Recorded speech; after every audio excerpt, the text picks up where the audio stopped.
If you close your eyes for a moment, you can almost hear the slow murmur of the Nile. The year is around 1400 BCE, during the height of Egypt's New Kingdom, an age of monuments and meticulous record-keeping. The air is dry, the sky cloudless, and the scent of the river clings to everything. The floodwaters have receded, leaving behind fertile black silt. This is where life happens, on the narrow ribbon of land between the desert and the Nile. And in this narrow space, amid harvest festivals, temple processions, and the slow rhythm of irrigation, there existed a quiet, complicated world of music and movement, the lives of the dancing girls of Egypt. They were not noblewomen nor slaves exactly, but something in between, a social position that historians still struggle to define. They were the keepers of rhythm, the carriers of ritual, and the shadows that moved when the gods were called to witness.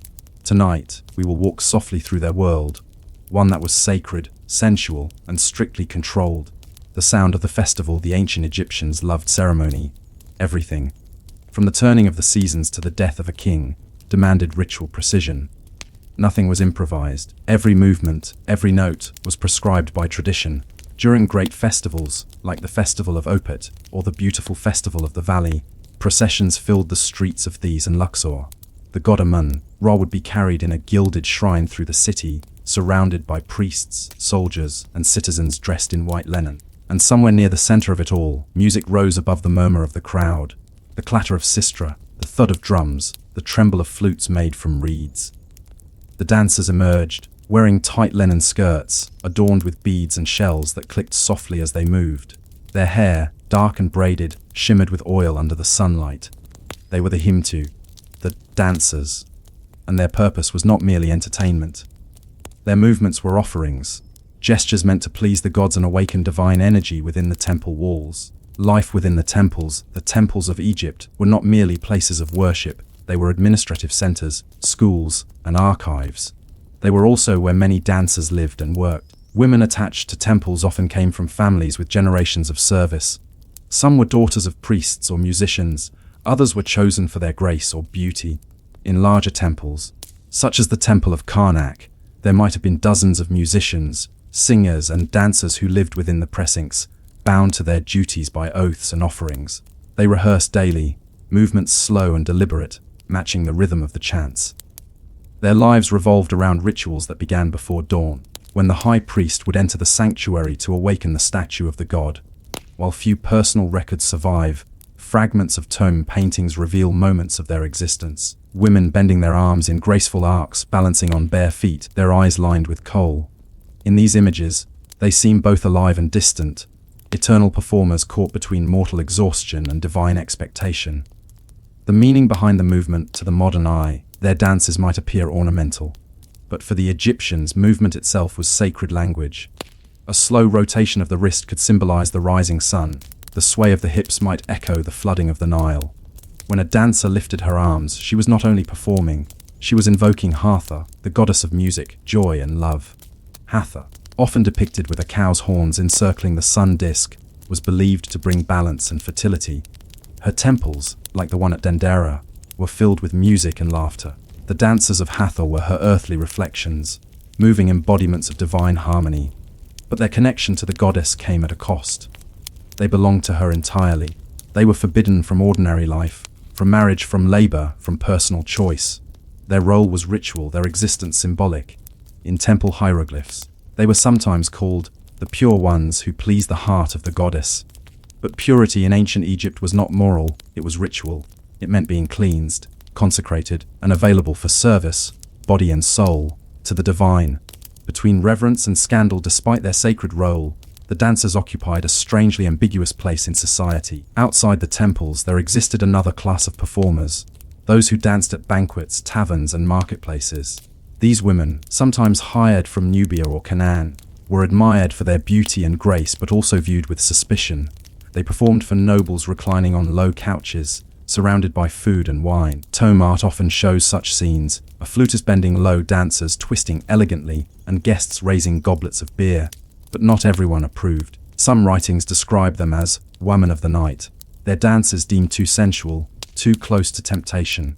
The line between sacred ritual and entertainment blurred easily. It was said that even the pharaohs themselves could be moved by the sight of a dancer's art. And sometimes, That attraction led to scandal. The story of King Pepe Sue, who supposedly disguised himself to watch a dancer bathe, was whispered for generations. Though historians debate its truth, the tale reflects a deeper discomfort that movement, music, and the female body could possess dangerous power. Training and daily life for the temple dancers was disciplined. Their mornings began with washing in sacred pools. The water cooled from the Nile before sunrise. They anointed themselves with oil and wore linen freshly laundered by attendants. Before any ritual, purification was mandatory, not for cleanliness, but for spiritual readiness.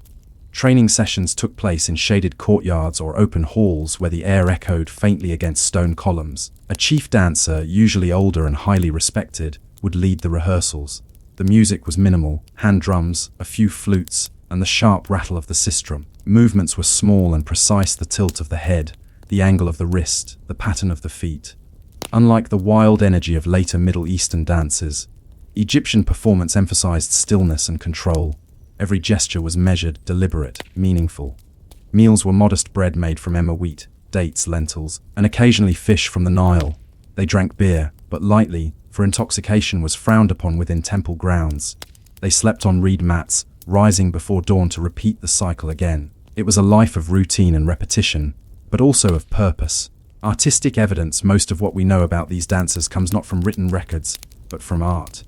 Tomb paintings, especially those from Beni Hassan, Thebes and Saqqara, reveal scenes of performance, tropes of women moving in unison, musicians accompanying them with harps and flutes. Sometimes they are shown nude or semi-nude, their bodies depicted with delicate curves and soft lines. To modern viewers, such images might seem erotic, but in Egyptian art, nudity was often symbolic of youth, fertility, or divine favor.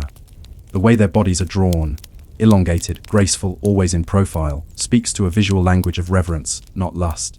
Even the smallest gestures, a hand cupped at the chin, a foot lifted mid-step, carried ritual significance. It is possible that the dancers also served as mourners, performing laments during funerals, swaying slowly beside the sarcophagus as professional weepers cried out the names of the dead.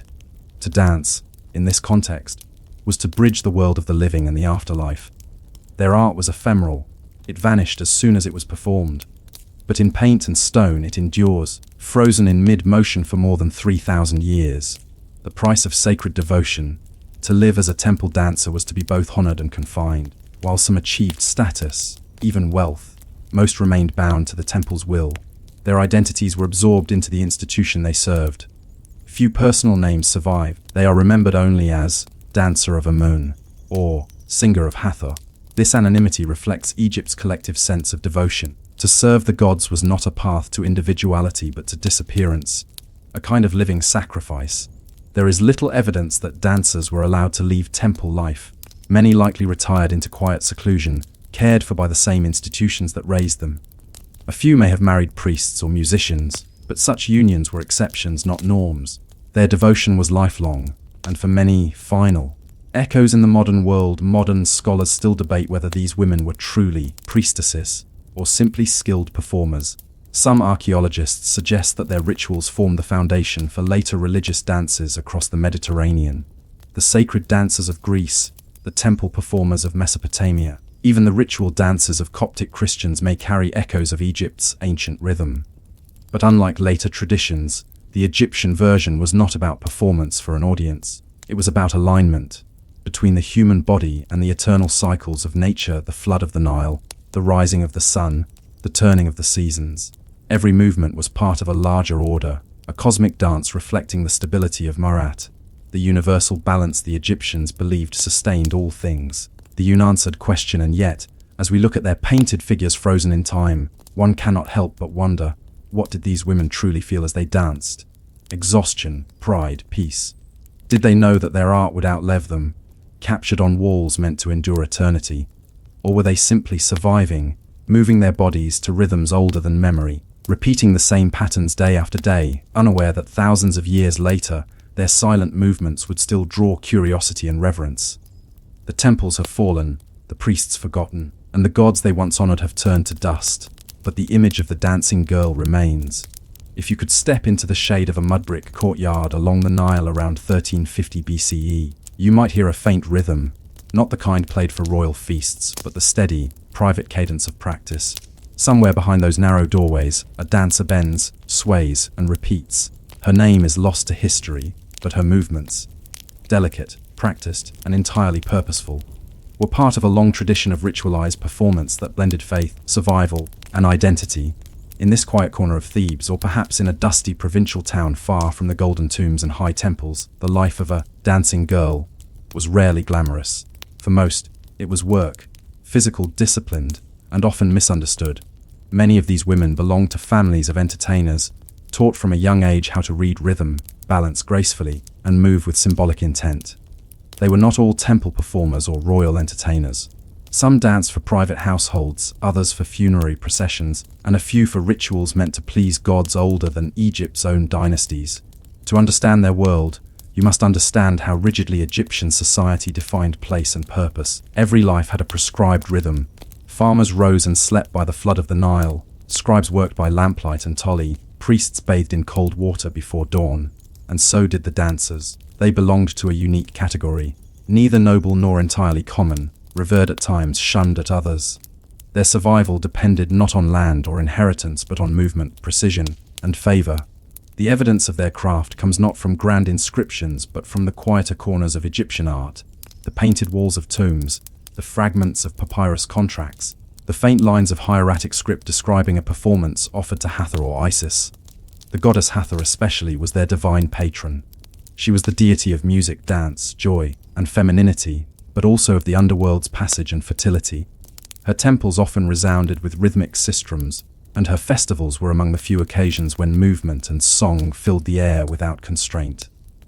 It is said that even the most rigid priests joined in, their stoic rituals momentarily softened by the sound of bronze rattles and clapping hands. But for the women themselves, these rituals were never purely joyous. Dance carried meaning, and sometimes danger.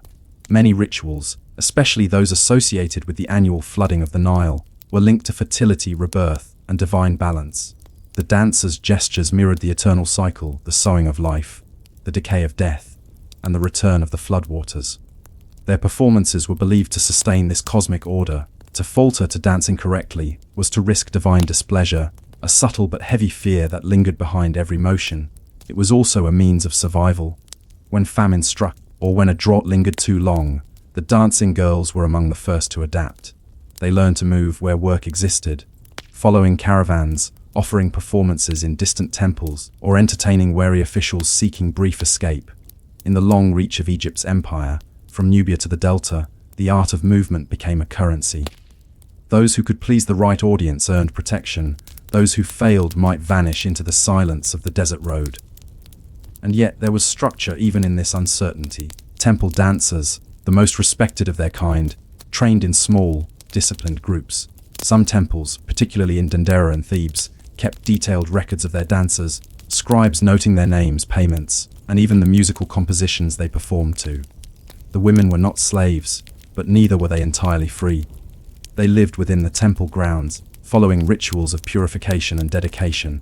Before each dance they would bathe in perfumed water, adorn themselves with lotus petals, and wear delicate linen garments that shimmered faintly in the torchlight. The sound of anklets and beads marked their steps, each motion meant to please Hathor herself. Meanwhile, outside temple walls, another class of dancers performed for mortal patrons. These women lived in the bustling markets and riverside neighborhoods of cities like Memphis and Luxor. Their performances were less spiritual, more human, dances of laughter, courtship, and story. They were hired for feasts, celebrations, and sometimes funerals. In the eyes of elite scribes and priests, they occupied a lower rung of respectability, yet their art persisted, honest, emotional, and raw. The tomb of Nebamun, a wealthy official, preserves one of the most vivid glimpses of these women dancers frozen mid-motion, their limbs fluid, their faces alive with rhythm. Painted nearly 500 years ago, their image has outlasted their names, their lives, and their world. You can almost imagine the scene, flickering lamplight illuminating the courtyard, the smell of baked barley and incense, the faint hum of the Nile beyond the walls. The dancers begin their routine, their movements slow and deliberate at first, the beat rising as handclaps echo through the night. Around them, guests sway, smile, and forget for a moment the heat, the taxes, the gods' heavy silence. It is, perhaps, the most human thing in all of ancient Egypt, to dance despite hardship, to find rhythm even in hunger, Still, beneath the surface of performance lay a quiet unease. Some historians believe that the art of dance, especially when performed by women, existed within an uneasy tension between reverence and control. To move the body freely was both divine and dangerous. Egyptian culture prized order above all else, mat, the principle of balance and harmony. Anything that threatened it, even the power of emotion, could be unsettling. And yet Egypt also believed that chaos, isfet, was necessary for renewal. The dancers, in their small but powerful gestures, embodied both. They were living symbols of that duality, controlled grace against the edge of wildness. Over time, the role of these women evolved. During the New Kingdom, when Egypt reached its imperial height, dancers became fixtures at royal courts. Some were sent abroad with diplomatic envoys, entertaining foreign kings or local governors. Others served in temple ceremonies that had grown increasingly elaborate, where processions of priests, musicians, and dancers performed for days. Their art was now a tool of power, used to impress, inspire, and control. Yet beneath the grandeur, the life of a dancer remained humble. Training was harsh, expectations strict, and failure unforgiving. A fragmentary letter from Deir el-Medina, the village of tomb builders near Thebes, mentions a dancer who was dismissed from temple service for disobedience. The details are lost, but the tone is clear, a warning that even devotion had limits. To survive, one had to bend without breaking. Many dancers married musicians, scribes, or artisans, forming small but stable households. Some raised children who followed in their footsteps. Their lives were not recorded in grand stelae or royal archives, yet they were the rhythm beneath Egypt's order, the quiet pulse that made its ceremonies breathe. It is strange to think that so much of their world depended on motion. Fleeting, unrecorded, almost invisible. What remains are hints: the worn footprints on a temple floor, the smooth polish of limestone where feet once turned in ritual patterns, the faint ink of a scribe's account book noting payment for music and movement. Every detail matters. Every scrap tells of a life once lived to the rhythm of survival. In winter, when the Nile's waters receded and the nights grew cold, the dancers' routines continued. Wrapped in thin shawls, they would practice by firelight, their shadows flickering against the mud-brick walls. Outside, farmers tended dying fields, and families huddled around oil lamps. Inside, the dancers moved still, their breath steady, their hands tracing the symbols of the gods. It was not luxury nor glamour, but devotion. To art, to belief, to endurance. And perhaps that is the true story of the dancing girls of the Nile, not one of spectacle, but of quiet strength. They lived between the sacred and the profane, between reverence and reality. Their names may be forgotten, but the echo of their steps, the rhythm of their persistence, endures in every faded painting, every carved relief, every silent hall that once held music. As centuries passed, their art would change, evolve, and fade. Foreign conquerors came, Persians, Greeks, Romans, each reshaping Egypt's traditions. The temples fell silent, the festivals ceased, and the dances that once pleased Hathor disappeared into memory. But one must wonder, did the rhythm truly die? Or did it find a new home in another age, under another name, in another land by another river? By the time the last Egyptian dynasty faded into the grasp of foreign rule, the world of the Nile's dancers was already vanishing. The temples that once rang with the soft rattle of sistrums and the rhythmic clap of hands now stood in eerie silence. Statues of Hathor gathered dust. The priests, who had long presided over music and ritual, turned their duties to other gods, or simply faded into memory. Yet, in the quiet corners of Egypt, beneath layers of dust and time, a few women still moved in the old ways, silently, secretly, and stubbornly. The Ptolemaic period, the era of Greek rulers who adopted Egyptian customs, marked both an end and a transformation. The Greeks admired Egyptian religion, but they did not understand its deeper rhythms. They brought their own festivals, their own music, their own dances, lighter, freer, more public. The Egyptian way of movement, slow and symbolic, was seen as archaic, even strange, and yet it persisted, reshaped in the blending of cultures. In Alexandria, the grand cosmopolitan port of marble and glass, performances combined Greek spectacle with Egyptian ritual. The dancers now wore finer garments and performed for crowds of foreign merchants and nobles. But the spirit, that quiet devotion to rhythm, the pulse of the Nile, still lingered beneath the polished surface. In the countryside far from the marble city, the dance kept its original purpose.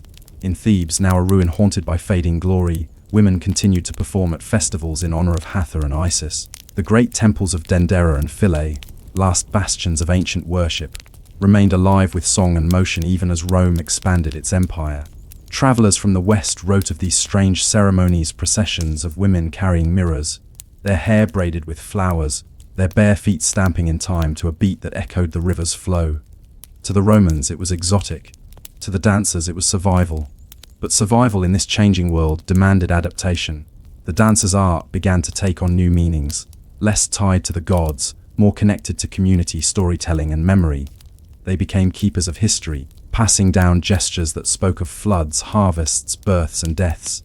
When priests fell silent, these women moved still, keeping the rhythm alive. Each motion, a hand sweeping through the air, a step forward, a bow of the head, became both prayer and remembrance. It was in many ways the last form of living scripture. Roman Egypt brought new challenges. Taxation was heavy, and famine often struck the villages along the Nile. The old temples, stripped of wealth, could no longer pay for dancers or musicians. Performers began to take to the streets and marketplaces, dancing for coins or food. Some Roman writers mention these women, though rarely with kindness. They describe them as Egyptian dancers, mysterious and alluring, their movements strange and haunting under the flicker of torchlight. But what those observers saw as spectacle was, for the dancers themselves, a continuation of something sacred, an art passed down for generations, now struggling to find its place in a foreign world.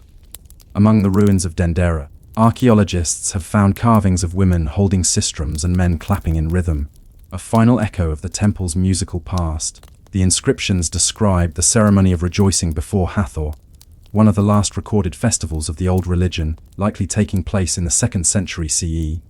The text is formal, rigid, and precise. It speaks of offerings, hymns, and dances meant to honor the goddess. Yet one can imagine how different it must have felt by then. The dancers moving in a temple surrounded by decay, the old faith flickering in the shadow of empire. Still, they danced. And so, the centuries passed. Christianity arrived, and with it came new restrictions. Old temples were closed, their idols destroyed, their music forbidden. The dance of Hathor and Isis, once a celebration of life's eternal balance, was now deemed pagan, a relic of superstition. In the face of such transformation, many of Egypt's old traditions quietly disappeared. But, as with so many ancient practices, they never vanished entirely. They transformed, blending into local customs, surviving through memory and adaptation. In rural villages along the Nile, travelers in the early Islamic era described dances performed by women during harvests and weddings. The gestures were different, yet strangely familiar. The swaying hips, the soft rotations of hands, the rhythmic stamping of bare feet. These were not temple dances anymore, but echoes of the same movement, stripped of divine meaning, yet still charged with quiet grace. It was as if the old spirit of Hathor, goddess of joy and rebirth, had hidden herself among the people, her rituals disguised as simple celebration. Even today, fragments of those ancient movements survive in Egyptian folk dance, especially in the Raqs Baladi, the dance of the country. Though often misinterpreted or commercialized in modern times, its core gestures, fluid, controlled, and deeply tied to rhythm, trace back thousands of years. The women who perform it, especially in rural communities, often describe it not as entertainment, but as expression, a dialogue between body, earth, and time. They move not to please gods or kings, but to honor life's persistence. It is a language older than words. But history rarely preserves the names of such women. The ancient Egyptian dancers remain anonymous, their lives glimpsed only through art and fragment. One wonders how they thought of themselves. Did they see their art as worship, duty, or survival? Did they understand that what they preserved would one day become invisible, dismissed as myth or curiosity? Or did they simply dance because it was what they knew, because motion was their form of memory? The archaeological record offers hints but no answers. In tomb paintings, their faces are serene. In papyri, they are recorded as female musicians or performers of movement. There is no drama, no story, just quiet repetition, the same way a farmer's name might appear beside a record of harvest. Yet in that stillness lies something profound. These women existed not in the realm of myth, but of continuity. They connected generations through rhythm, from the dawn of the Nile's flood to the fall of empires. You might imagine one of them, perhaps the last temple dancer at Philae around 380 CE, when Emperor Theodosius ordered the closure of all pagan shrines. The temple stands silent, the offerings ceased, the priests gone. She lingers at the edge of the great hall, her linen robes gathering dust, her hands still tracing the old gestures in the dim light. She knows it will be the last time. She knows no one will follow, and yet she moves, slowly, deliberately, completing a cycle that began more than 3,000 years before her birth. Her dance is a farewell, not only to Hathor but to an entire world. And when she finishes, perhaps she kneels, places her sistrum on the floor, and leaves it there, the metal cool against the stone, the sound fading into silence. The temple doors close. Outside, the river continues its endless flow, indifferent and eternal. Centuries later, explorers would rediscover those same temples. Sand would be cleared, reliefs restored, and the images of dancers revealed once again to the world. Scholars would debate their meaning. Were these women priestesses, entertainers, or symbols of fertility? But for the dancers themselves, the truth was simpler. They moved because their world depended on movement. Every gesture was a form of endurance. Every dance was a prayer for continuity, of the flood, of the harvest, of life itself. And so, though their art may have vanished, its rhythm continues, faint but unbroken. You can hear it in the hum of the river at night, in the rustle of papyrus along its banks, in the quiet songs of those who still work by moonlight. It is a rhythm of persistence, the heartbeat of a civilization that refused to disappear.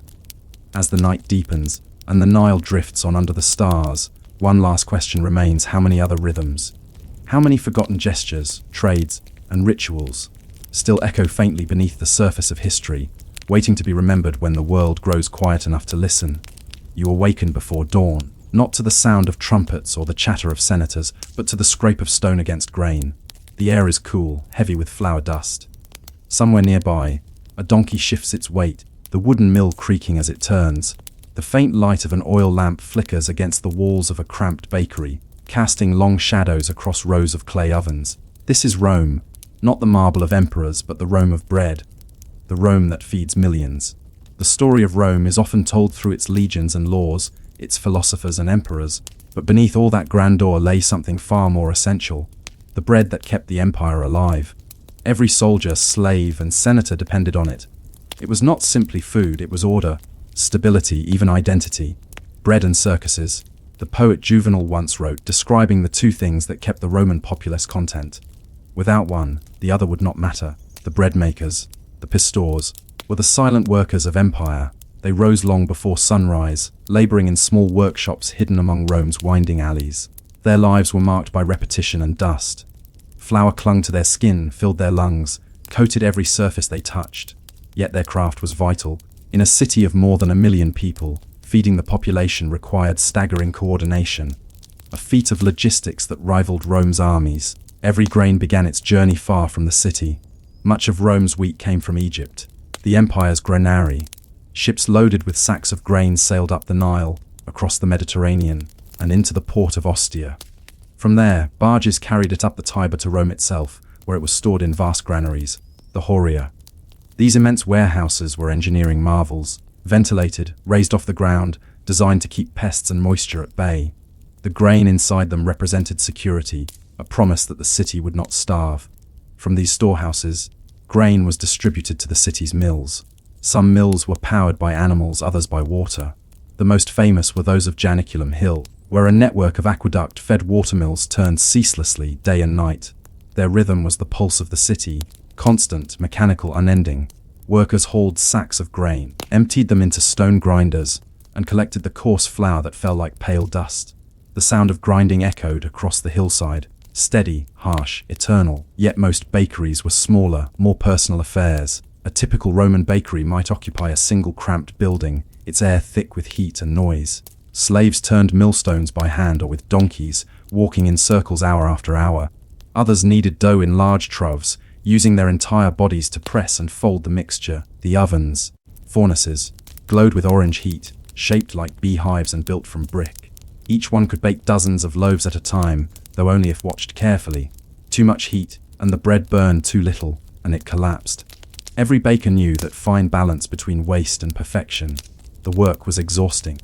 The combination of flour dust and smoke filled the lungs, and burns were common. But bread was life, not just for those who ate it, but for those who made it. The bakers were organized, disciplined, and sometimes surprisingly wealthy. By the late Republic, the Collegia Pistorum, the Guild of Bakers, was among Rome's most important professional associations. Membership was hereditary, passed from parent to child. Once you were a baker, you were bound to the trade for life. And yet, most of the actual labor fell to slaves. Many were prisoners of war, Gauls, Greeks, Syrians, brought to Rome and put to work in the heat of the ovens. They learned the rhythms: quickly grind, knead, bake, repeat. Some became masters of their craft, entrusted with managing entire workshops. A few even earned their freedom, though most did not. Their world was measured not in years or battles, but in batches of dough. In the wealthier bakeries, owners experimented with recipes, mixing different grains, adding honey or oil. But for most Romans, bread was simple and coarse. The standard ration loaf, called panis plebeius, was dense, dark, and hard. It had to be. It was meant to last. Soldiers on campaign carried similar loaves, baking them on small iron griddles or over open fires. The rich, of course, ate differently. Their bread was made from fine white flour, panis siliginus, soft, airy, and delicate. To eat such bread was to declare one's status. Still, whether humble or noble, every Roman's day began the same way with bread. It was eaten at breakfast with olives or cheese, dipped in wine or soaked in water to soften it. At midday it returned alongside vegetables, fish, or stew. Even in death, bread played its part. Loaves were placed in tombs as offerings to the departed, ensuring they would not go hungry in the afterlife. The importance of bread went beyond nourishment. It was politics. The annona, the state grain dole, ensured that every eligible citizen received free or subsidized wheat. This policy, begun under the Republic and expanded under Augustus, kept the city's lower classes loyal. To lose access to grain was to lose stability, and emperors knew it. Riots erupted whenever shipments were delayed or spoiled. A single storm that sank a grain fleet could cause panic in the streets. In this system, the bakers held quiet power. They were not politicians or generals, yet the city's peace depended on them. If the bakers stopped, Rome starved. They knew it, and so did the emperors. Some rulers, such as Trajan and Hadrian, granted the bakers special privileges. They were exempted from certain taxes and military service. In return, they were expected to ensure the constant production of bread. Failure to do so could result in harsh punishment, even execution. For all their importance, the bread makers rarely appeared in grand histories, but they did leave traces. In Pompeii, before it was buried by ash, archaeologists found more than 30 bakeries, many still containing carbonized loaves of bread. Some were even stamped with the baker's seal, a legal requirement to identify who produced it. The loaves were round, divided into 8 sections and remarkably well preserved. Looking at them today, one can still see the marks of twine that once tied each loaf, keeping it from cracking in the oven. These small relics tell a larger story, of endurance, of repetition, of quiet labor. Each loaf was the product of countless hands: the farmer who sowed the grain, the miller who ground it, the baker who shaped it, the slave who stoked the fire. Each depended on the other. Each existed within the vast machinery of empire, and as the city slept, the bakers worked on. In the dead of night, when even the watchmen grew drowsy, the sound of kneading and grinding continued. The glow from the bakery's chimney lit the narrow streets, and the smell of baking bread drifted through the alleys. Warm, earthy, comforting. It was the scent of continuity, of daily survival. For centuries it would never fade. But there was another side to this rhythm, one less visible, less celebrated. The cost of such endless labor was borne by those who could not escape it. Slaves who worked in bakeries often lived short lives, their lungs damaged by flour dust, their backs bent by years of lifting. Some found small freedoms in their routines, a stolen moment of rest, a quiet song hummed over dough. Others found none at all. Still, the rhythm persisted. Rome depended on it. The empire's conquests might have filled its coffers with gold, but it was grain, humble, unglamorous, essential, that kept it standing. Tonight, as you imagine the slow grind of the millstone and the faint glow of firelight flickering against stone, consider the weight of such work.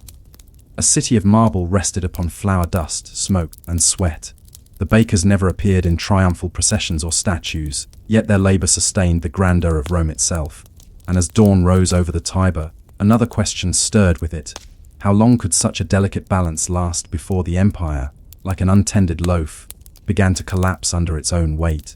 By the time the sun rose over the tiled roofs of Rome, the smell of fresh bread already drifted through the narrow streets. Bakers had been working since midnight, their ovens glowing through the dark hours. Men and women now queued outside the pistrina, waiting for loaves distributed through the state grain dole.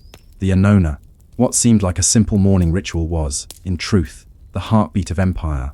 Rome's stability depended on it. The empire's rulers understood something essential: food was control. A city that could feed its people could rule them. A city that could not would burn. And in Rome, a city of 1,000,000 mouths. Hunger was always a threat lurking just beyond the horizon. The Annona was both miracle and burden, a vast logistical operation unmatched in the ancient world. It required not only ships and grain, but order, discipline, and trust. Every grain of wheat began its journey hundreds of miles away. Egypt's rich delta soil, the gift of the Nile's annual flood, produced the empire's most vital crop. Each year, after the harvest, the state claimed its portion as tax, stored it in silos, and sent it north. The fleets, known as the Classis Alexandrina, carried the grain across the Mediterranean. These ships were enormous by ancient standards, some over 180 feet long, capable of holding hundreds of tons of wheat. They sailed under imperial protection, for pirates and storms could turn a shipment's loss into catastrophe. When the ships arrived at Ostia, the empire's main port, the operation unfolded with practiced precision. Workers unloaded the sacks by hand, transferring them to barges that drifted up the Tiber toward the city. At every stage, overseers took notes, weights, counts, quality. Mistakes were costly. Theft could mean execution. By the time the grain reached the Horia Galbae, one of Rome's largest granaries, it had already passed through the hands of hundreds of men. Farmers, sailors, laborers, slaves. From there, the state distributed wheat directly to citizens, a system that had evolved over centuries. In the early republic, it began as emergency relief, temporary aid for the poor in times of famine. But as the population grew and political ambition deepened, it became permanent. Gaius Gracchus, the reformer of the 2nd century BCE, first organized subsidized grain sales to gain favor with the lower classes. Later, Julius Caesar reformed the system again, making it more efficient and more dangerous. For by providing grain, an emperor could secure loyalty. By withholding it, he could face revolt. The Annona thus became more than sustenance. It became politics. The state fed roughly 200,000 to 300,000 citizens through this system. Only adult male citizens, not women, slaves, or foreigners, each received a monthly allotment of wheat, usually around 5 modia, roughly 35 kilograms. They ground it themselves or brought it to local bakeries for milling and baking. This grain was a right, a symbol of citizenship itself. To lose it was to be cast out of Rome's protective embrace. Behind the scenes, the entire apparatus was managed by a new class of official, the Praefectus Annonae, or prefect of the grain supply. This was no minor position. The prefect wielded enormous power, second only to the emperor in matters of survival. He oversaw fleets, storehouses, and bakeries. He negotiated with provincial governors, and he ensured that no loaf went unbaked. A single misstep could plunge the city into chaos, and chaos was always near. Rome's streets were not kind when hunger struck. Crowds could turn violent in an instant. In 51 BCE, a shortage caused by delayed shipments nearly sparked a riot. Cicero, serving as governor of Cilicia at the time, wrote in alarmed tones that the mob grows restless when their bellies are empty. Later, under Augustus, the Annona was placed under direct imperial control, making the emperor himself responsible for feeding his people. It was a dangerous burden, but also a powerful one. When Augustus declared himself father of the nation, he presented the daily bread as proof of his benevolence. Statues of him appeared in markets and bakeries, his image carved beside loaves and sheaves of wheat. Public festivals celebrated the grain fleet's arrival. The message was clear: Rome's emperor was not only its ruler, but its provider. Still, the system was fragile. Grain spoilage, storms, or corruption could cause collapse. The Mediterranean, though patrolled by Roman fleets, was unpredictable. When the seas turned rough, ships could not sail. During one particularly harsh winter in 18 BCE, grain shipments from Egypt were delayed for weeks. Panic spread. Crowds gathered at the Forum, shouting for relief. Augustus himself appeared before them, promising that he would rather die than let his people starve. To calm them, he even distributed his own personal grain reserves. The riots ceased for a time. Not every emperor was so careful. Nero, famed for extravagance, allowed the system to decay under mismanagement. During his reign, grain shortages worsened while palaces grew ever grander. In 62 CE, fire destroyed much of the Horia, and though Nero ordered rebuilding, the distribution faltered. Discontent brewed. Years later, during the chaos of 68 CE, the shortage contributed to the unrest that led to his downfall.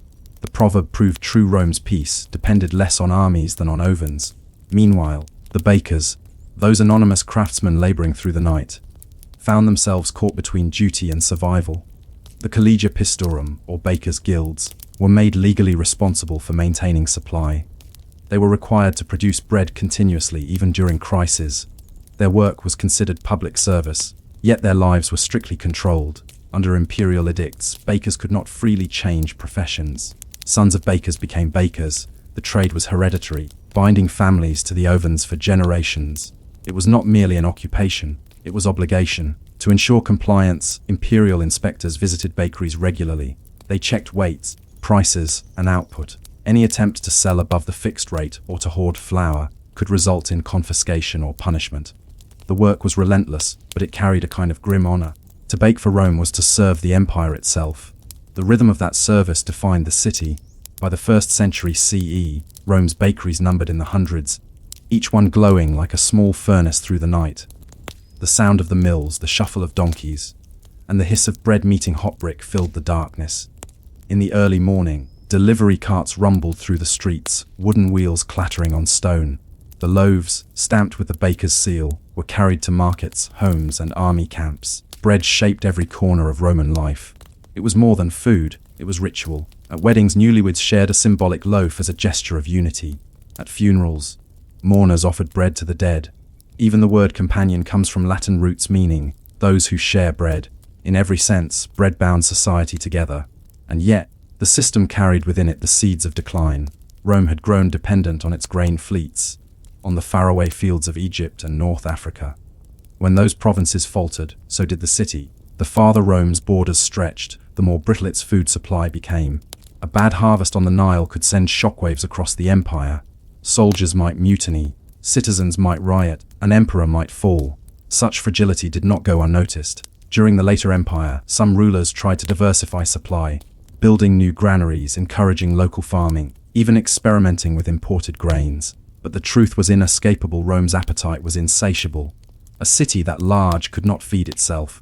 The bakers could knead, the ships could sail, but without the grain itself, the system was hollow. Still, for centuries it endured, through storms, wars, and corruption. The smell of bread never left Rome's air. It clung to the stones, the walls, the very rhythm of life. Even as emperors rose and fell, the bakeries continued their quiet work. To live in Rome was to live by bread. As night descended again, the process would begin anew. In the dim glow of the ovens, men and women bent to their labor. The same motions, the same fatigue, the same devotion. Outside, the city slept under its marble monuments, unaware that its peace, its grandeur, its very survival rested on the backs of those who baked. And as the empire expanded ever outward, consuming the lands that fed it, one question began to haunt the quiet corners of the bakeries and granaries alike. By the late 3rd century CE, the empire that once fed 1 million mouths began to taste hunger again.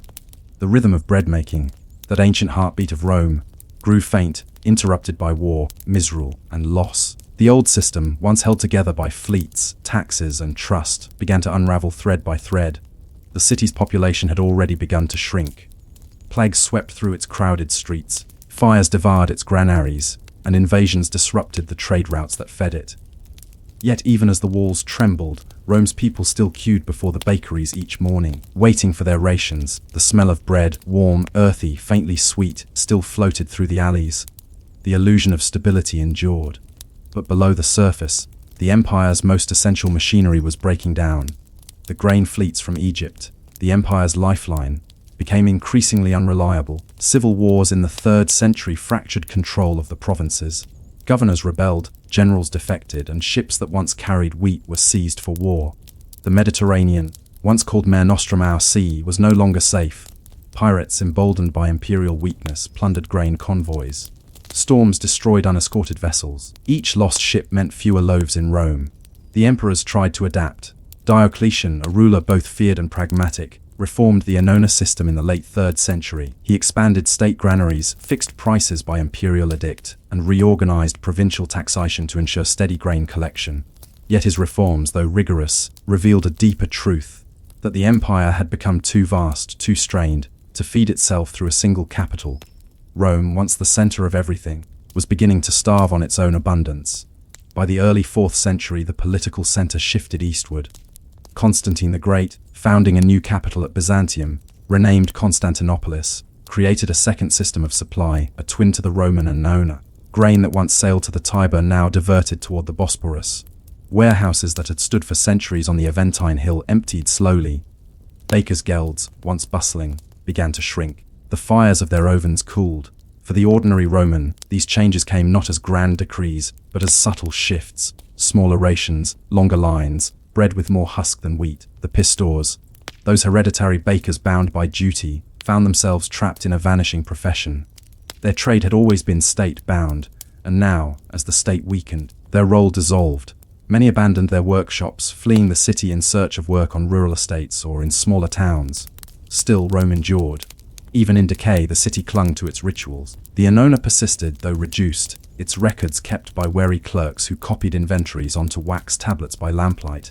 Ships continued to arrive from Africa, though fewer each year. The granaries reopened and closed again, like lungs struggling for air. Then came the invasions. In 410 CE, the Visigoths under Alaric breached Rome's walls. For the first time in nearly 800 years, the Eternal City was sacked. It was not just the temples or palaces that suffered. The invaders looted the Horia, the great grain warehouses that had once fed the empire. Their stores were emptied, their doors smashed. For weeks afterward, the people of Rome scavenged what they could. Bread became a memory, a luxury. Worse followed. As the Western Empire crumbled through the 5th century, the granaries of North Africa, the empire's breadbasket, were seized by the Vandals. When their king Genseric took Carthage in 439 CE, the last secure grain route to Italy was severed. The fleets that once sailed with imperial insignia now sailed under foreign banners. Rome's food supply vanished almost overnight. The chronicler Hydacius, writing from Hispania, recorded that famine followed swiftly. In the once great city, people baked bread from acorns, herbs, and even ground up bark. The markets stood empty, the bakeries silent. Fires no longer glowed in their arches. The Collegia Pistorum, once a symbol of imperial stability, disappeared from records entirely. And yet, amidst all this loss, the memory of bread, its scent, its ritual, its comfort, lingered like a ghost. In monasteries and rural estates, small bakeries survived, their ovens shaped after the Roman design. Monks kept alive the techniques of milling and kneading, passing them quietly through generations. The great industrial scale of the Roman system had vanished, but its spirit, the shared act of turning grain to sustenance, endured in whispers. The annona had always been more than a supply chain. It was an idea that an empire could feed its people, that order could be baked daily, loaf by loaf. It symbolized a promise between ruler and ruled, one that stretched across centuries. When that promise broke, the empire followed. It is perhaps no coincidence that when Rome fell in 476 CE, it did so not with a great battle, but with an empty stomach. Odoacer's coup, ending the Western Empire, met little resistance. The people, weary and hungry, offered no revolt. The city that had once consumed the world now had nothing left to eat. For centuries afterward, travelers described Rome as a ruin, majestic but hollow. Grass grew between its stones. The great Horia Galbi stood empty, their walls crumbling into dust. The Tiber still flowed, but no barges carried grain upon it. And yet, if you listened closely, perhaps you could still imagine it. The echo of the old city, the clang of millstones, the hiss of dough against heat. In the stillness of the medieval centuries that followed, the legacy of Rome's breadmakers transformed. The pistrina, once imperial institutions, became parish ovens, serving villages instead of empires. Bread lost its political power but gained a spiritual one. In the Christian ritual of the Eucharist, the breaking of bread became sacred, eternal, a symbol of unity, of endurance, of survival, much as it had been for centuries before. Thus, even as Rome's power faded, its daily bread lived on. Each loaf baked in a monastery, each crust shared among peasants in distant lands, carried a fragment of that ancient system.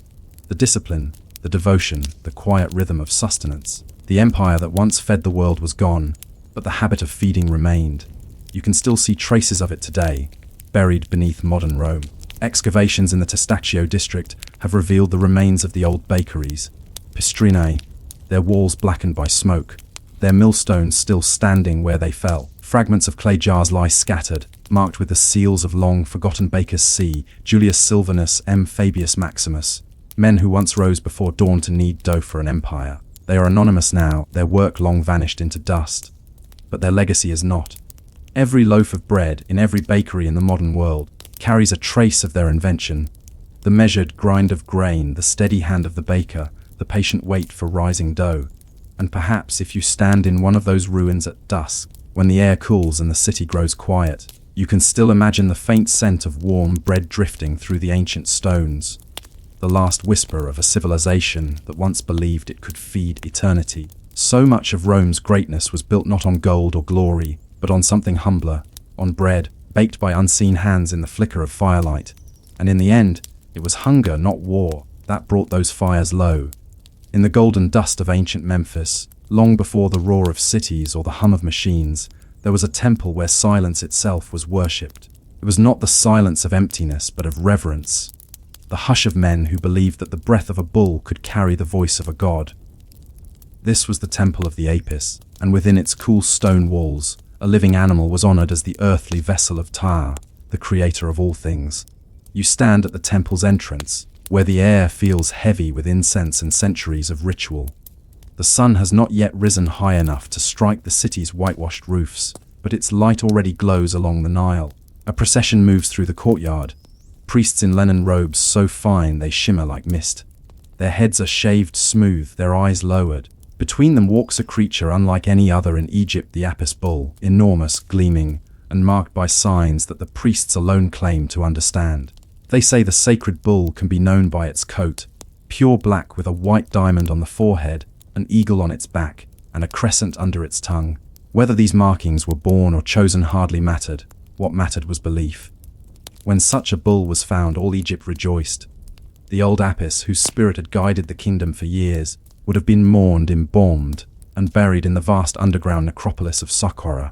Then, the priests would search the countryside for his successor. When they found him, the new vessel of the god Ptah, they brought him to Memphis with songs, incense, and garlands of lotus flowers.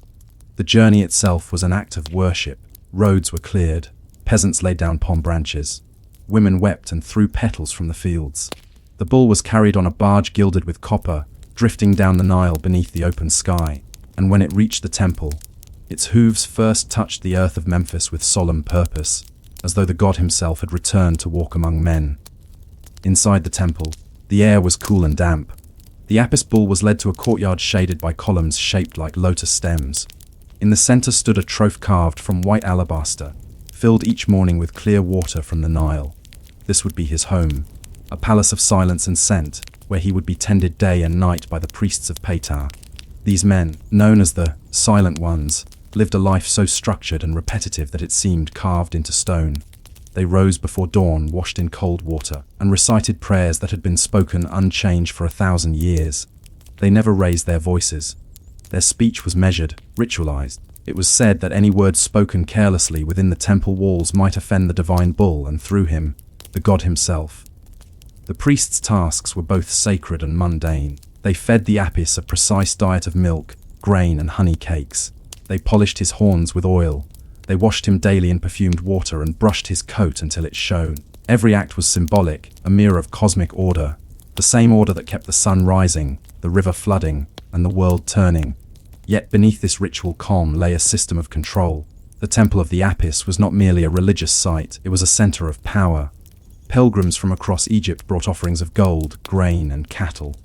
Officials came to consult the priests, who claimed to interpret the bull's movements as divine omens. If the bull ate from a certain hand, it meant prosperity. If he turned away, famine or war might follow. Even the pharaohs came seeking signs. Imagine standing there as the crowd gathers in the courtyard. Peasants, merchants, and nobles all waiting in stillness. The bull stands on a raised platform, his massive frame gleaming in the light. A priest kneels beside him, watching closely. The animal lifts one hoof, snorts, and dips his head. A whisper ripples through the crowd. The priest raises his hand. Ptah has spoken, he says softly. And just like that, the fate of a kingdom might be sealed. But for all its grandeur, the temple's life was a cycle of routine. Day after day, the priests tended the same tasks. They cleaned the pens, polished the stones, renewed the incense, and wrote detailed records of every movement, every ritual, every breath. These notes were not for human eyes, but for eternity, inscribed on papyrus, buried with the priests when they died. There were rules too, hundreds of them, written in ink and in habit. The Apis must never be touched by an unclean hand. His food must be prepared by virgins, his water drawn only from sacred wells. No one might speak his name outside the temple, lest the god's essence be diminished. And when the bull slept, silence was absolute. Even the torch flames were dimmed so that no sound disturbed his rest. To us, it might seem strange, this devotion to an animal, this quiet obsession with ritual purity. But to the Egyptians, it was the most natural thing in the world. The bull was not worshipped as a god but through one. He was a bridge, living flesh infused with divine spirit.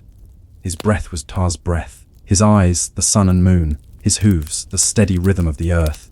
And yet even gods must age.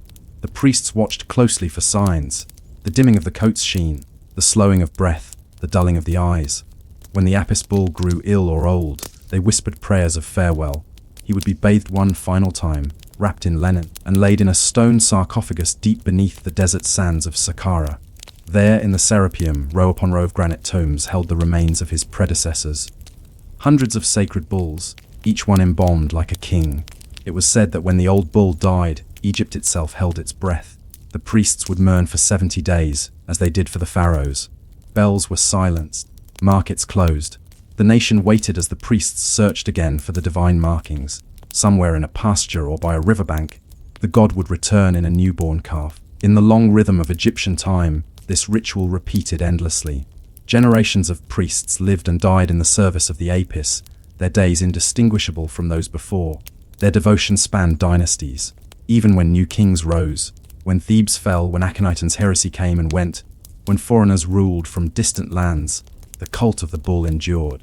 It is this endurance, perhaps, that makes the story of the Apis priests so haunting. Their world did not change quickly, it shifted like sand underfoot. They were born into silence, lived by ritual, and died believing they served the breath of creation itself. Their names, carved on small stela, remain: Hori, son of Panasi, Teti the purifier, Nebamun, keeper of the sacred water. Their faces are long forgotten, but their discipline remains recorded in stone, and if you close your eyes you might still feel it.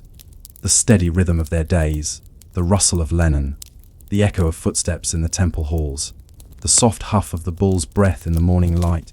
How strange it must have felt to live your whole life for a creature's silence, to interpret divinity from a tilt of the head or a flick of the tail, to dedicate decades of service to a being who could never speak your name. And yet, perhaps the priests of Apis understood something we no longer do. Perhaps they saw in that silence not emptiness, but the deep, wordless presence of the sacred, the kind that cannot be spoken, only tended. But one must wonder, what happened to those priests when the old gods fell silent for good? When the temples emptied and the desert reclaimed the sacred courtyards? What became of the last silent ones when their divine bull drew his final breath? The desert south of Memphis has always had its secrets. Beneath its surface, the sands lie quiet, a dry sea of gold and silence. But if you were to walk far enough beyond the reach of the city's hum, past the grazing herds and the crumbling tombs, you would find the mouth of a dark passage descending into the earth. This is where the bulls sleep. The priests called it the House of Eternity, though in time it came to be known by another name, the Serapeum. To the casual traveler, it might appear only as a fissure in the limestone plateau. But to the silent priests, this was the axis of their faith, a labyrinth of tunnels carved over centuries, where stone sarcophagi larger than ships rested in eternal night. Each one held a god. The descent was slow and deliberate. Torches flickered along the passage walls, revealing inscriptions of prayers, hymns, and the names of kings. The air grew cooler with each step. It smelled of myrrh, natron, and the faint metallic tang of the earth itself. When the priests came here, their feet were bare. No sound but breathing. No words but the murmured chants of purification. The tunnel floor sloped gently, its stones worn smooth by generations of processions. As the priests moved deeper, the light thinned until it seemed the darkness itself had weight. This was not a place for ordinary men. It was where life and divinity met, a boundary between flesh and eternity. Each chamber within the Serapeum was lined with colossal sarcophagi, monolithic granite boxes, each weighing up to 70 tons. They were brought from Aswan, hundreds of miles away, dragged on wooden sledges and rolled across the desert by teams of laborers who never saw the gods they served. The lids fit so tightly that even air could barely pass between them. Inside, wrapped in resin-soaked linen and sealed with amulets, lay the sacred bull. Its body was anointed with oils, its horns gilded, its eyes covered with gold leaf.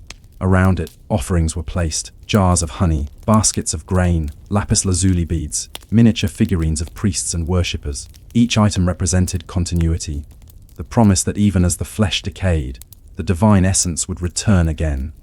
The priests who performed these burials were chosen not for strength, but for stillness.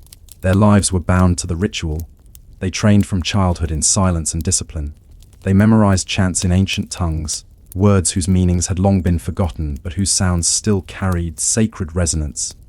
It was said that before entering the Serapeum, the chief priest fasted for 40 days, consuming only water and lotus seeds. He believed that the purer his body, the less likely the darkness would cling to his soul. And when the final torch was extinguished after a burial, and the heavy stone doors were sealed, the priests would ascend again into the blinding sun, silent, exhausted, reborn into the light of the living world.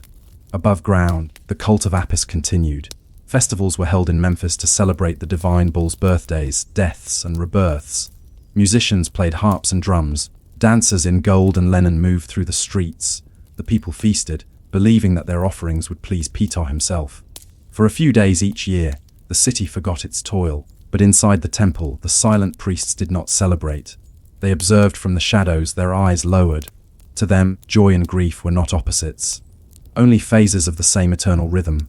Still, the Serapeum weighed upon them. Even those who had walked its tunnels 100 times spoke of the strange hum that filled the air below.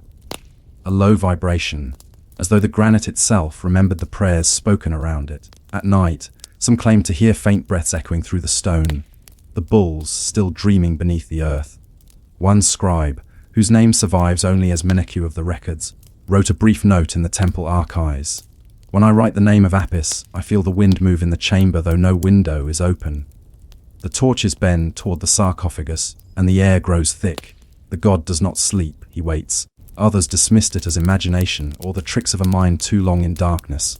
But even today, those who have entered the Serapeum, archaeologists, explorers, and wanderers, speak of that same stillness. It is not fear exactly, but presence, as though the place remembers its purpose long after its priests have turned to dust. Centuries passed and Egypt changed. The old gods shifted, fused, and redefined themselves. When the Greeks came, they found the bull cult alive and folded it into their own beliefs. They called the god Serapis, a fusion of Osiris and Apis, and built new temples in his honor. The cult grew more complex, its symbols blending Greek idealism with Egyptian devotion. The priests of Memphis adapted, whispering their prayers in 2 languages now. Yet even in this age of syncretism, the rituals below remained unchanged. The bulls still slept in silence, their granite tombs untouched. But outside the temple walls, the world was moving. Trade routes opened, armies marched, and new philosophies spread from the Mediterranean. Some priests worried quietly among themselves. If the divine breath could move from one bull to the next, could it also move beyond Egypt entirely? Could the god of creation take on new forms, new names? They did not speak these thoughts aloud. The cult depended on stability. The temple's wealth came from offerings and its influence from fear of the divine. To question the system was to unravel it. Still whispers spread. Some younger priests, disillusioned with the endless repetition of rites, began to see the Apis bull not as a vessel of divinity but as a symbol, an ancient metaphor for power and continuity. One, whose name was Neferhotep, the second servant of Ptah, dared to suggest that perhaps the god was not in the bull at all, but in the people's belief. He was never seen again after that. No one spoke of him. His quarters were cleared, his scrolls burned, his name struck from the records. Silence returned, deeper than before. The temple endured. The bull was fed, polished, and paraded as always. But beneath that surface calm, something had changed. The silent priests were no longer united by faith alone. They were bound by fear of losing what time itself seemed ready to erase. By the late centuries of the Ptolemies, the Apis cult had become as much a spectacle as a spiritual rite. Wealthy patrons sponsored the bull's festivals, not from devotion, but to display their own prestige. The rituals became grander, more theatrical, yet the temple grew emptier. The true believers, the ones who spent their lives in silence and shadow, dwindled. And still, the Serapeum waited. Down there, in that cool subterranean world, the bulls rested as they always had. The air was still. The torches had long since gone out. The last priests who entered sealed the stone door behind them, and the desert slowly covered the entrance. The city above forgot. Memphis crumbled. The temples of Ptah fell into ruin. The cult faded into myth. For nearly 2,000 years, no living soul entered the Serapeum. Then, one day in 1850, a French archaeologist named Auguste Mariette stumbled upon a carved stone near Sakura. Beneath it, he found a passage leading into darkness. When his torchlight revealed the massive granite tombs, untouched since the days of the pharaohs, he wrote in his journal, "It is as if the priests had only just left the chamber. The air is still. The gods still sleep." Mariette's discovery shocked the modern world. The sarcophagi were enormous, their craftsmanship beyond comprehension. Each one bore inscriptions of prayers and dedications from priests long dead, yet the bulls themselves were gone, stolen by grave robbers centuries before, or perhaps destroyed by the slow violence of time. Only the silence remained. When you stand now in that underground hall, or imagine it, you might feel the same weight those priests once felt.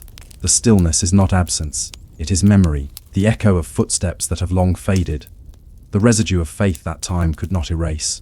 Perhaps that is what true devotion is, not noise or spectacle, but the quiet persistence of belief, long after the gods themselves have turned to dust.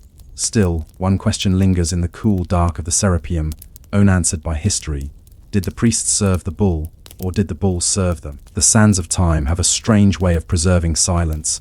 Long after voices fade and temples collapse, the stillness remains, stretching, waiting, holding on to fragments of devotion that once felt eternal. The priests of the Apis bull, who once ruled through ritual and reverence, could not have imagined a world where their god would be forgotten.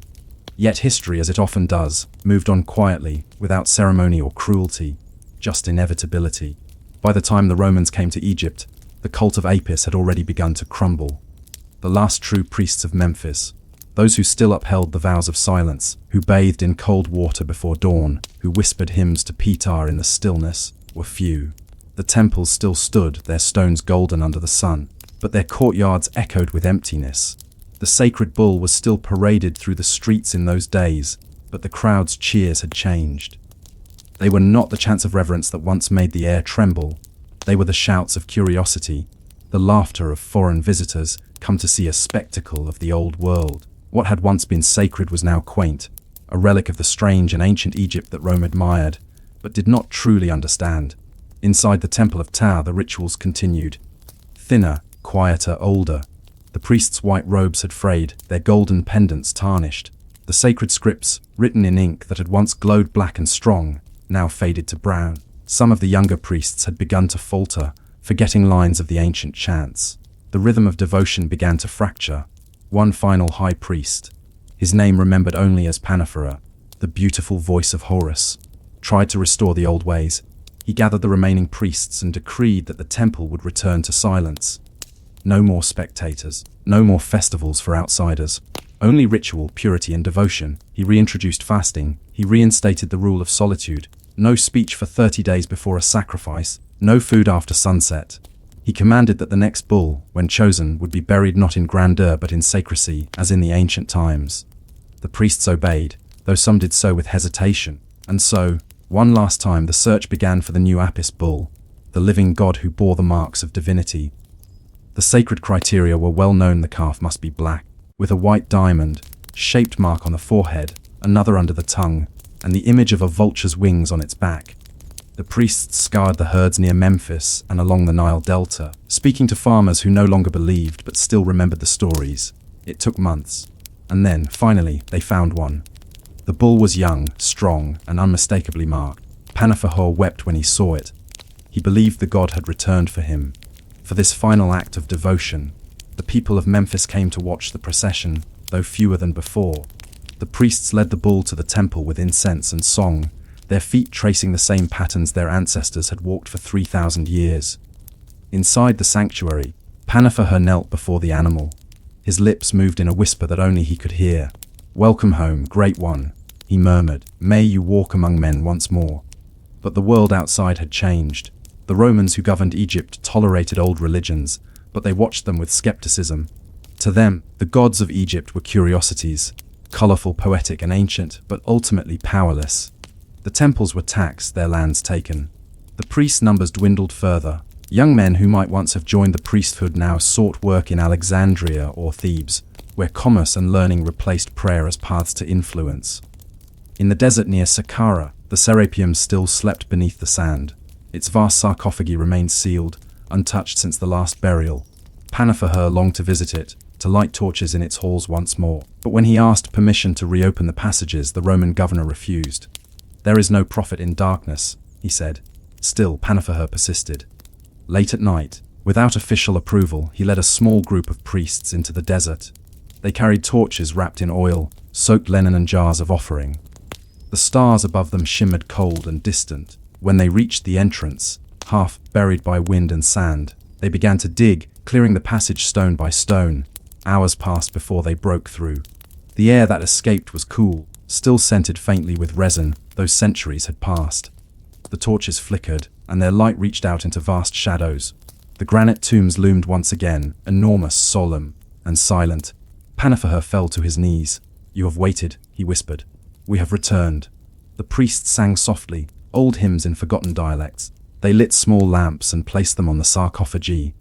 The golden flicker danced along the stone, illuminating carved prayers and hieroglyphs, names of kings long gone, praises to gods whose temples had fallen to ruin. The air felt alive with memory. For a moment, it was as if time had reversed. The ancient world breathed again, but it was only for a moment. When dawn came, the priests sealed the entrance once more. They left the desert quietly, their footprints erased by the wind. No one ever returned. Panafaher died not long after, his body placed in a modest tomb near Memphis. With him, the last living memory of the true Apis rites was buried. Years passed. Then decades, then centuries. The temple of Ptah fell into ruin. The sacred bull's descendants were sold for ordinary labor. The scrolls that recorded the rituals crumbled to dust. And the silence returned, not as ritual this time, but as oblivion. When Christianity spread through Egypt, the old gods were denounced as idols. The cult of Serapis, the Greek reinterpretation of the bull god, was destroyed by mobs in Alexandria. The great temple of Serapis, the Serapeon, was torn down, its statues broken. But beneath the sands of Sakra, the older temple, the Serapeum of the bulls, was forgotten, and so it survived. Forgotten things, it seems, endure longer. When the archaeologist Auguste Mariette rediscovered it in 1850, he wrote that he felt as though the priests had only just stepped away. The chambers were intact, the sarcophagi unbroken. The torches he lit flickered against the same walls that had seen Panafaher's last visit. The silence was total, thick and reverent.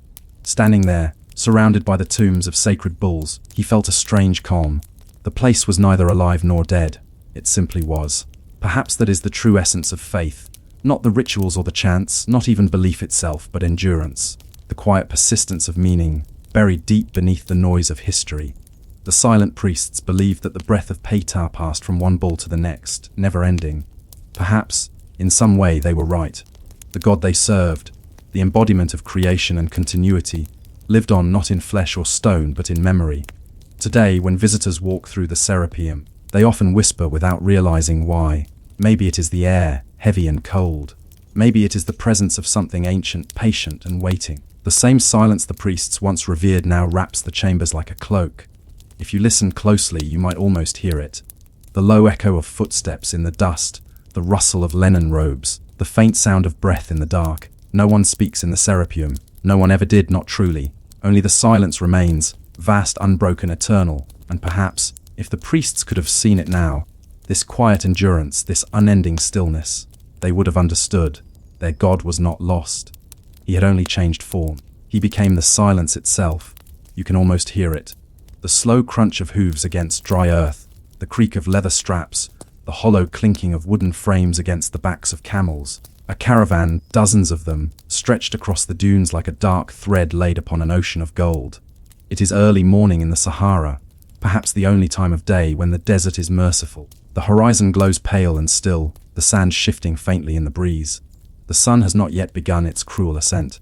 For the traders gathered here, this moment, this fragile calm, marks the beginning of another long and silent journey along the salt roads.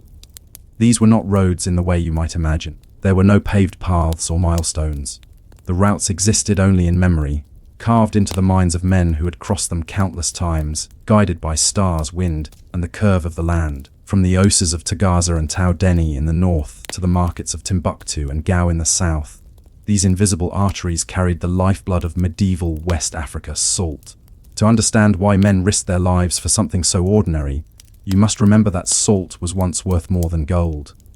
In the medieval world, salt was not simply a flavoring. It was preservation, the difference between hunger and survival. It kept meat from spoiling, allowed fish to be stored for months, and sustained armies across continents. In the lands south of the Sahara, where the air was heavy with moisture and the rivers teemed with life, salt was scarce but vital. In the north, in the desert's dry heart, it existed in abundance, shimmering in vast slabs beneath the sand. The result was one of the most grueling and remarkable trading networks in human history. a system that linked the Mediterranean world with the kingdoms of sub-Saharan Africa long before ships or machines could bridge that distance. You stand now at the edge of Tagaza, a place that hardly seems real. It is not a town, not in the usual sense. It is a quarry made of salt. The huts are built from blocks of salt, stacked like pale, glittering bricks. The walls sparkle under the sun. Even the mosque, small and square, glows faintly in the light. The air stings the skin, dry as powdered glass. The miners who live here are mostly slaves, sent from faraway lands to labor in this shimmering wasteland. Their eyes are rimmed with salt crust, their lips cracked from thirst. Each day, they descend into shallow pits with crude tools. Wooden picks, baskets woven from palm fiber. They chip the earth until great slabs of salt loosen and fall, heavy and white as marble. Each slab weighs up to 80 kilograms. They are hauled from the ground, stacked in neat piles, and wrapped in palm matting. When the traders arrive, Tuareg, Berber, Arab, the air fills with the calls of bargaining.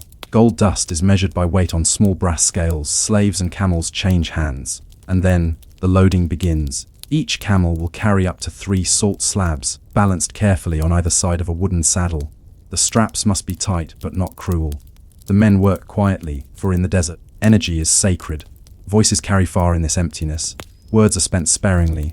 When the caravan finally departs, it moves in deliberate rhythm. One camel after another, a column stretching for miles. The men walk beside them, veiled in indigo, faces hidden from the sand-laden wind. They wear wide leather belts, each carrying a small pouch of dates, a skin of water, and sometimes a handful of millet. For the next 40 days, perhaps longer, they will cross the desert. The Sahara does not forgive mistakes. The wind erases tracks within hours. A single missed landmark, a misread star, and the caravan could drift into oblivion.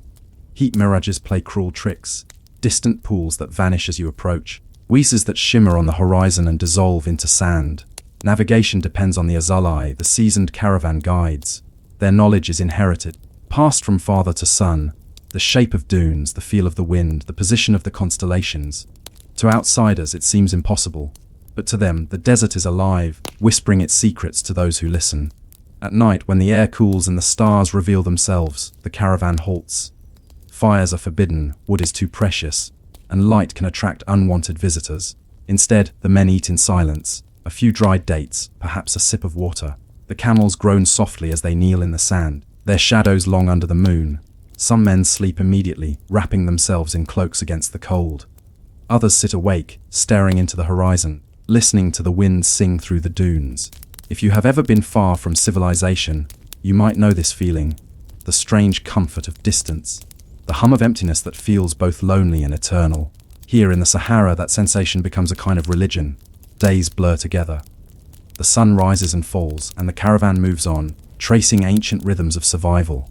Every few days, they reach an oasis, a patch of life in the vastness, marked by palms and a glimmer of water. The men refill their skins, let the camels drink, trade gossip and goods with other travelers, and then move on again. In these oases, stories spread faster than the wind. News of gold from the south, of wars, of new rulers, of bandits. The desert, though vast, has its own form of communication. Among the traders, certain names are whispered with respect. One is Ibn Battuta, the Moroccan scholar who crossed these same routes in the 14th century. In his writings, he describes the salt caravans with a mix of awe and fatigue. In the Sahara, a man walks a day without seeing a tree or a hill, only sand and sky. The heat is fierce, the thirst terrible. Yet men travel here as though it were a paved road between gardens. Another is Ibn Khaldun, who wrote that the salt trade was the foundation of empire itself, that without salt, no kingdom could endure. For the desert kingdoms of the south, Ghana, Mali, Songhai, this trade was their lifeblood. The gold mined from Bambouk and Beer flowed north, exchanged for salt, cloth, and copper. In the markets of Timbuktu, the slabs from Tagaza were stacked like silver bricks. A single one could buy a slave or a fine horse. And so the caravans kept coming, century after century, carrying salt one way and gold the other, the exchange between two worlds that could not exist without each other. But not every journey survived. Sandstorms could appear without warning, swallowing whole caravans. The wind howled like a living thing, turning day into darkness. Men clung to their camels and prayed, covering their mouths with cloth to avoid suffocation. When the storm passed, they would dig in the sand for the bodies of those who had vanished, sometimes finding them days later, preserved as though sleeping. Other dangers lurked too. Raiders knew the value of salt, and desperate men could appear out of the horizon like phantoms. Sometimes entire caravans disappeared, their loads later found scattered and half buried in dunes. And yet, despite it all, the caravans continued, because salt was life, and life in the desert meant endurance. When the travelers finally reached Timbuktu, a city that shimmered like a mirage at the edge of the Niger River, the sound of water was almost unbearable in its beauty. After weeks of wind and thirst, the sight of flowing river and green trees was like a dream.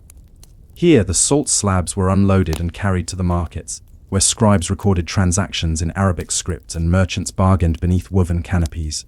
Gold dust, ivory slaves, ostrich feathers, all passed through these markets, but salt was always the measure by which everything else was priced. At sunset, when the air cooled and the call to prayer echoed from the mud-brick minarets, the caravan men would rest at last. Their faces were cracked from wind, their clothes stiff with salt. They would wash their feet in the river, eat warm food, and sleep deeply under the stars. Tomorrow, perhaps, they would begin the journey back north, their loads replaced now with sacks of gold. But for tonight, they would rest. The desert, for once, would wait. Still in that quiet between journeys, one question lingered among them, a question carried by every wind that moved across the Sahara's endless sea. Was it they who crossed the desert, or the desert that crossed them? You awaken to the sound of low murmurs and the rustling of canvas. The camp stirs before dawn, that fragile hour when the stars still hold dominion and the desert lies quiet, cool, and grey. The camels rise awkwardly, groaning, their long shadows stretching over the dunes. The traders move in silence, wrapping their faces once more in indigo veils. Another day begins upon the Salt Road.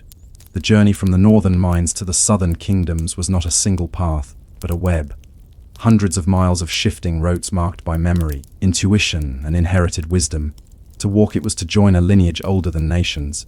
Each step, each breath, belonged to a rhythm known only to those who survived the sands. The caravans that reached the Niger River did more than trade goods.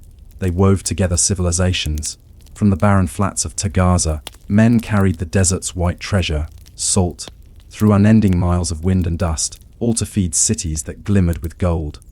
For in the heart of the Sahel, where savannah met river, entire empires had risen on the wealth that flowed from this exchange. You might imagine Ghana, Mali, and Songhai as names on a map, ancient and faded. But in their time, they were living worlds, vast ordered and humming with life.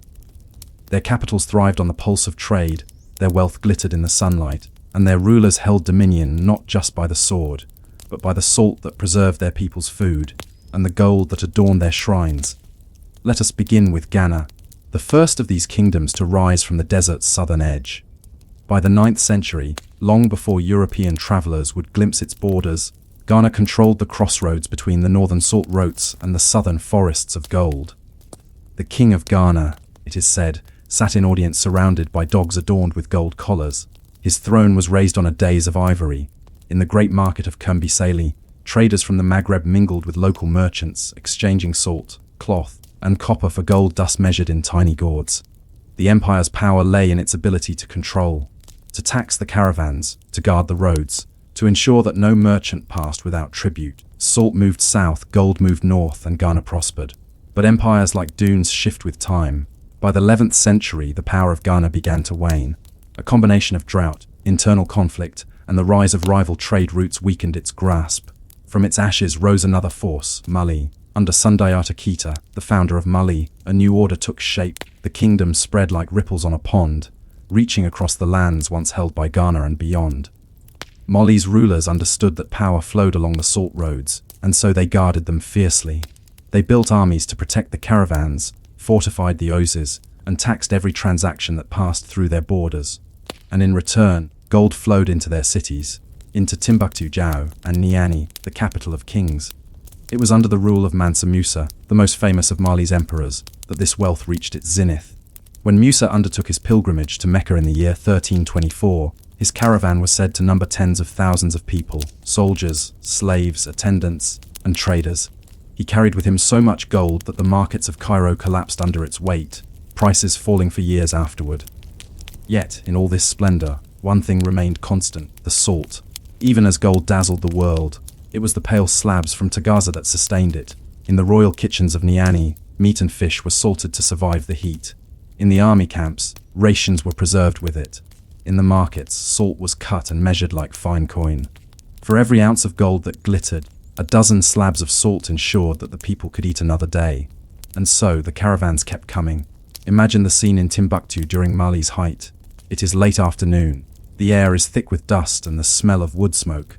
Merchants sit beneath awnings made of woven reeds. The markets are alive. The murmur of haggling, the creak of carts, the calls of traders from distant lands. A man from the north arrives, his turban still caked with the white dust of Tagaza. He carries a ledger wrapped in leather, marked with the names of men and the weight of their cargo. He has been on the road for months. His eyes are red from sand, his hands rough from rope. But when he enters the market, he smiles. He has survived. Here among the stalls, salt is weighed on brass scales. For every slab, a measure of gold dust. For every measure, a handful of dates, a cup of millet, a new garment from the looms of Cairo. To trade here was to step into a network that spanned continents. From the copper mines of Ifriqiya to the spice ports of the Indian Ocean, and at its center was the desert, silent, endless, and patient. Even in this prosperity, the journey north remained perilous. Those who returned carried not only gold, but also stories of lost men, of wells that had dried, of strange lights that moved across the dunes at night. Some spoke of the jinn, spirits of the desert that lured travelers away from their path. Others whispered of the skeletons of old caravans, half buried in sand, their camels still standing as if frozen mid-step. For every caravan that made the journey, one was said to vanish, yet no record exists of men refusing to go. The salt must move, and so they moved with it. There was a quiet dignity in their endurance. Even the great scholars who later visited these lands, men like Leo Africanus, who traveled through Timbuktu in the early 16th century, remarked not only on the wealth of gold, but on the calm, patient strength of the desert traders. They travel without complaint. He wrote, as if the desert were their home and thirst their companion. For them, the Sahara was not an obstacle but a partner, a silent, indifferent ally that demanded respect. They learned to read its moods, to move with its rhythm, to endure its solitude. And in that solitude, something else took root: knowledge. Along the salt roads, learning itself became a form of trade. In Timbuktu, scholars gathered in libraries filled with manuscripts, texts on astronomy, law, medicine, and poetry. Many were written in Arabic, some in local languages transcribed in the same script. Knowledge moved alongside salt and gold, flowing like a hidden current beneath the surface of commerce. A trader might leave the desert carrying not only wealth but wisdom, a fragment of a poem, a verse from the Quran, a memory of a scholar's voice reciting beneath the shade of a mud, brick archway. Perhaps it was this blending of endurance and intellect that made the desert civilizations so remarkable. They understood that survival required both, the strength to endure the physical world and the patience to preserve the spiritual one. By the 15th century, however, the pattern began to shift once more. New routes opened, not across sand, but across sea. Portuguese ships began to appear along the West African coast, their sails bright against the horizon. They carried with them salt, textiles, and guns, the same commodities that once flowed along the ancient land routes. Slowly, inevitably, the caravans dwindled. The salt roads that had pulsed for centuries began to quiet. Towns like Tagaza and Taudeni remained, but their purpose faded. The desert, as always, endured. Even now, you can find remnants of the old roads. Faint trails through the dunes, ancient camel bones, the ruins of salt huts glinting beneath the sun. Modern caravans still travel them, though fewer each year. The men wear the same indigo veils, ride the same beasts, and follow the same stars. Their songs, sung softly at night, carry echoes of those who came before. They speak of wind, of thirst, of silence, and of the invisible line that connects all travelers who have crossed the Sahara. It is said that once you have crossed it, the desert never leaves you, and so one might wonder, what did these traders truly carry? Was it only salt and gold, or something else entirely? Something unspoken, learned in the endless quiet between dunes. Perhaps the desert gave them a kind of wisdom no coin could buy. The understanding that everything of value must be carried with patience, and that every road, no matter how vast, must be walked in silence. The final leg of the journey begins before sunrise. There is no sound but the soft groan of camels standing, the creak of leather ropes, and the murmur of men preparing to move. The stars still burn overhead, cold and unwavering, guiding the caravan one last time through the ancient silence of the Sahara. The salt slabs are nearly gone now, traded at the great markets of the Niger. The camels, their burdens lightened, move more easily across the sand. The traders have grown thinner, their faces lined with dust and endurance. They know each step brings them closer to the northern mines, to Tagaza, to the shimmering salt flats, to the beginning of the road once more. It is the same road their fathers walked, and their fathers before them. And though the world beyond the dunes is changing, new ships on distant seas, new routes carved by empires, here, the rhythm remains unchanged. The desert does not hurry. By the time the first hint of light touches the horizon, the caravan is already moving in single file. The camels' shadows stretch across the sand, long and ghostly. Their bells jingle faintly, the only music in the vast emptiness. Somewhere ahead lies a well, a narrow shaft lined with stones, its water brackish but life-saving. The men speak little, conserving breath. A few hum softly under their veils, their songs as old as memory itself. If you listen carefully, you might catch fragments of those desert songs, the kind passed from father to son, sung to mark the long hours between horizons. They are not songs of triumph or conquest, but of patience. They speak of stars that guide, winds that betray, and of a silence that teaches. The men who sing them know that every step must be measured, every movement calculated. A wrong turn here means death. And yet, for centuries, these same routes have been crossed, traced in the sand by countless feet and hooves, erased by the wind, redrawn by memory. When the caravan reaches the well, the men move without words. The ropes are lowered, the buckets raised, the camels led one by one to drink. The water is bitter but precious. A man pours a small cup into his palm, lifts it to his lips, and closes his eyes. For that brief moment, the desert feels almost merciful. Then they move again, always north. As the days pass, the dunes begin to flatten. The horizon grows harder, sharper, stone breaking through sand. The men know they are nearing Tagaza, the ghostly mining settlement where the salt roads begin. Tagaza has always been a place of contradictions. It is a city built entirely of salt. Walls, houses, even the mosque. The air tastes of it. The ground glitters with it. And yet, it is nearly lifeless.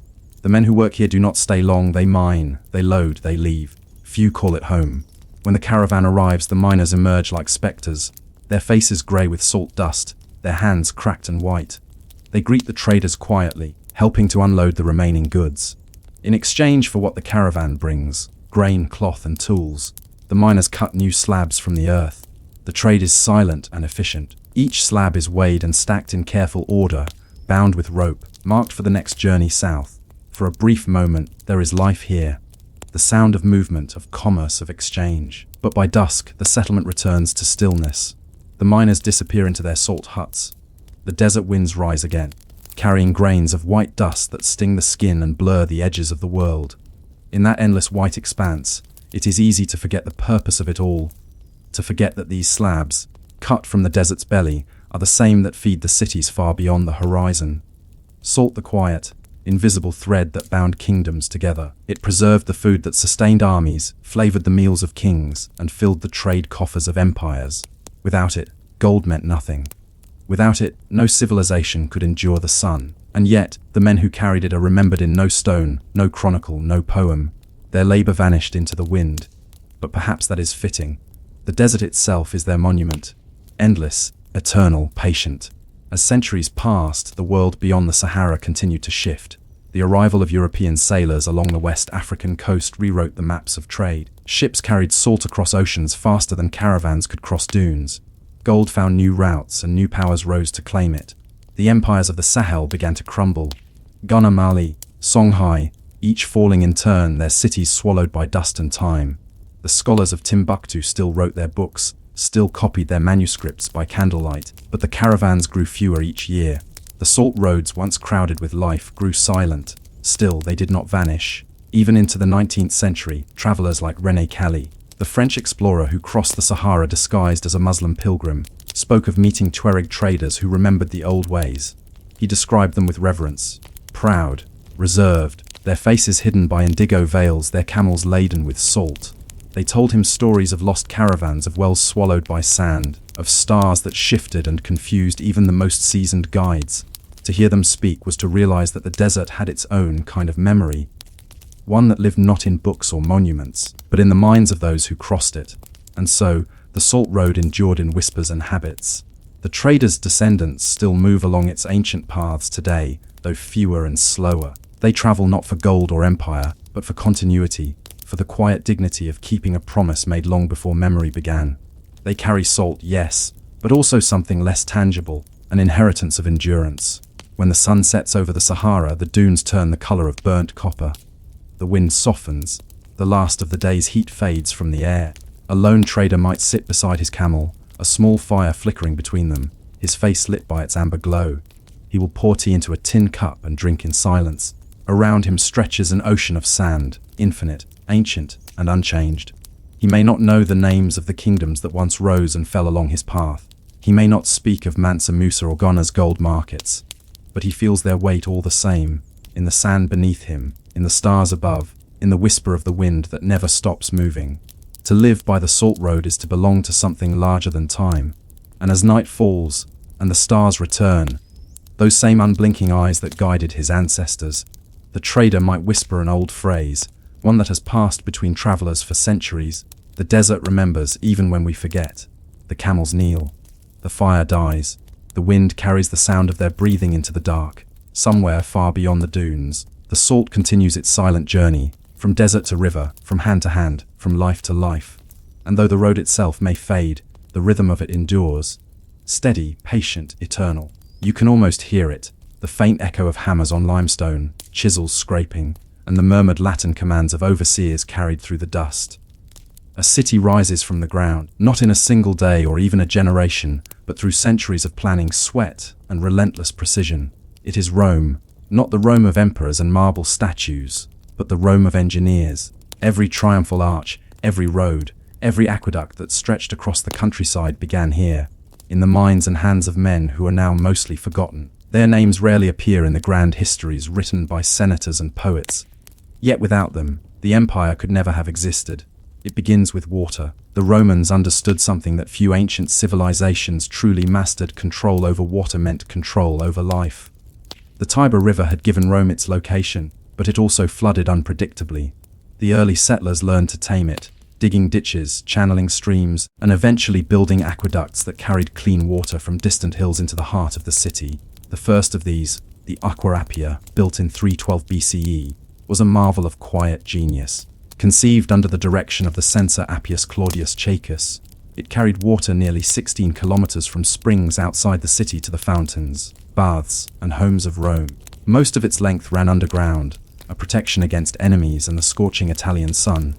It wasn't beautiful in the way temples or statues were. There were no carvings, no triumphal inscriptions, just a channel of stone and mortar, a gradient so precise that the water flowed smoothly, almost silently for miles. It was engineering, not art, and that, perhaps, was why history forgot its makers. As the centuries passed, the aqueducts grew bolder. The Aqua Marcia, built in the 2nd century BCE, carried water over 90 kilometers from the Anio River Valley. Its arches spanned valleys and hills, each one built by hand, stone upon stone. Later, the Aqua Claudia and Anio Novus would feed an empire at its height, delivering over 1,000 million liters of water a day to Rome's baths, fountains, gardens, and latrines. To walk through Rome in those days was to hear the murmur of running water everywhere, a constant, quiet reminder of the empire's control over nature. But water alone was not enough. Rome was built on movement. The engineers who designed the roads were just as vital. The saying, "all roads lead to Rome," was not poetic exaggeration, it was logistical truth. By the 2nd century CE, the empire maintained more than 400,000 kilometers of roads, of which over 80,000 were stone-paved highways. Each road began the same way. Surveyors, known as agrimensors, would mark a straight line using a tool called a groma. It was a simple device, a vertical staff with a crosspiece and hanging plumb lines. Yet it allowed Roman engineers to align roads with astonishing accuracy across mountains and plains. The process was slow, methodical, and unglamorous. Laborers dug trenches, filled them with gravel, sand, and crushed stone, and topped them with large paving slabs fitted so tightly that grass could not grow between them. Drainage ditches flanked the sides, and milestones recorded distances in Roman miles. It was work done under the sun and rain, day after day, year after year. But the result was endurance, roads that survived not just centuries, but millennia. Many still exist today, their surfaces worn by time but not broken. Walk them, and you walk where legions once marched, where merchants pushed carts filled with goods, where messages and ideas flowed as freely as water. In their quiet, utilitarian way, these engineers built the veins of an empire. Yet for all their mastery, they were not free men in the way we might imagine. Most were slaves, soldiers, or laborers, conscripted into the service of the state. The master architects and surveyors were respected, some even honored. But the men who mixed the mortar, who carried the stones, who died building bridges across rivers or tunnels through mountains, were never named. Their labor was invisible, absorbed into the glory of the emperors they served. Consider the Pont du Gard in southern Gaul, a masterpiece of Roman engineering built around 50 BCE to carry water across the Garden River. It rises in 3 tiers, 48 meters high. Its golden limestone arch is glowing under the Mediterranean sun. It has stood for more than 2,000 years. Yet not a single record names the men who built it. They were likely legionaries, trained not just in warfare but in construction. The Roman army was as much an engineering corps as a fighting force. Between battles, soldiers built roads, forts, and bridges. Their discipline repurposed for creation rather than destruction. Their work was precise, standardized, and astonishingly efficient. The army carried portable forges, measuring tools, and prefabricated components. When a bridge was needed, they built it. When a road crossed a marsh, they drained it. When a city needed walls, they raised them. Rome's true power was not merely in conquest, but in construction. And perhaps nowhere was that more evident than in the aqueduct tunnels. Those dark arteries that ran beneath mountains and hills, carved by hand through limestone and tuff. The engineers would dig from both ends simultaneously, calculating the angle and distance so perfectly that the 2 tunnels met within inches. Imagine it underground, lit only by oil lamps. Men swung pickaxes against rock, listening for the faint echo that told them they were close to meeting the other side. The air was hot, thick with dust. They had no machinery, no modern instruments, only mathematics, intuition, and endurance. When the tunnels met, there was no celebration, just a nod, a moment of quiet satisfaction, and the work continued. Above ground, surveyors checked gradients with water, filled troughs and bronze rods, ensuring that the slope remained steady. Too steep, and the water would erode the channel. Too flat, and it would stagnate. Every measurement mattered. It was, in many ways, a delicate balance between nature and order. The Roman obsession with precision against the unpredictable chaos of the world. That same precision extended to the city itself. The streets of Rome were laid with care, sloping slightly to channel rainwater into drains that connected to the Cloaca Maxima, one of the earliest and most enduring feats of Roman engineering. Built originally in the 6th century BCE, the Cloaca Maxima was a vast underground sewer system that drained the marshlands between the city's hills into the Tiber. Its tunnels were so large that men could walk upright inside them. Even centuries later, the structure remained functional, its masonry fitted so tightly that it resisted collapse through earthquakes and floods. You could say that Rome's greatness lay not just in its monuments, but in its maintenance. Every stone, every drain, every aqueduct arch was part of a larger system, one that kept the city alive. The engineers designed with durability in mind, knowing that their work must outlast their lives, and yet, most of them were anonymous. Their knowledge passed not through written fame, but through apprenticeships, through the slow transmission of skill. When an aqueduct needed repair, a new generation of craftsmen studied the old designs, deciphering the logic left behind in the stone. The poet Frontinus, who served as curator aquarum, the overseer of Rome's water system, wrote in the 1st century CE, "So abundant is the supply of water that Rome is not ashamed to compare her aqueducts with the pyramids of Egypt." But where the pyramids celebrated death, Rome's aqueducts celebrated life. Clean water, public baths, fountains that gushed from marble faces, cooling the city under the Italian sun. Even the act of bathing was a triumph of engineering. The Great Baths of Caracolla, completed in 216 CE, could hold over 1,600 bathers at once. Beneath the tiled floors ran a maze of tunnels and furnaces. The Hypocaust system, that heated the water and floors through carefully directed airflows. Slaves tended the fires day and night, shoveling wood into roaring flames. Steam rose through the stone, warming the baths above. It was complex, precise, and deeply human. The intersection of comfort and labor, luxury and exhaustion. You can imagine walking through those baths now. The echo of footsteps on mosaic floors, the murmur of conversation, the shimmer of sunlight filtering through high arches.